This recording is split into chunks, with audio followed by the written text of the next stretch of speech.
अपना सबके मिथिला में बेटी के दुरागमन में सब किछ द क लोक विदा करे छै। कपड़ा लत्ता गहना गुड़िया कोच पलंग हींग से हरद तक कोनो एहन चीज नहीं छै जे बेटी के नहीं पड़े छै।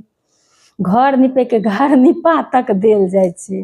डोल बाल्टी जतेक घरेलू सब सामान जते ये कि जे जाइत देरी ओकरा कतो किछ ताकऽ नहीं पड़ते, बस बेटी के किछे सामान नहीं देल जाय छै।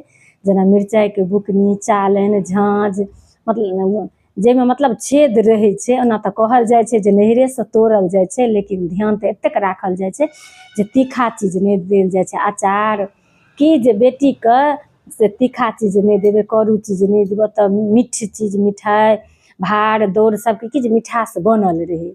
हिंग से हरैद कपड़ा लत्ता ओछैन बिछैन जतेक एके ठाम बुझियौ न। और कनिये दिन सिंगार पेटार जतेक होइए कोनो चीज छुटले नहीं छै जे सब किछ द क लोक विदा कयल जाय छै। कनिये दिन के बाद सासुर में कहल जाय छै जे अहाँ के गुजर हम करे छी।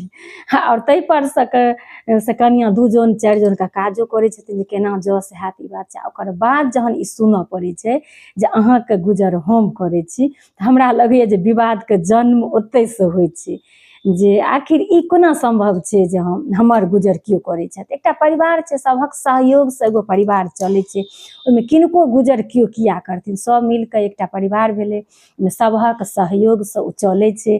नहीं महिले ककरो गुजर करै छथिन नहीं पुरुषे ककरो गुजर करै छथिन नहीं साउसे ककरो गुजर करै छथिन नहीं पुतोहुए ककरो गुजर करै छथिन। हमर ई अछि कि जे नहीं सब गोटा मिलके एकटा एहन तालमेल हेबाक चाही जे नहीं लोक तऽ अपन भरि बेटी के जाइत देरी कि जे नया नया रहतै ककरो से किछु मांगऽ पड़तै तऽ नहीं हेतै मांगल, तऽ हर एक चीज द क लोक विदा करै छथिन। ओकर बाद जखन ई सुनऽ पड़ै छै तऽ धीरे धीरे लोक के से होइत होइत होइत होइत बाजऽ पड़ै छै, एहन स्थिति आबि जाय छै।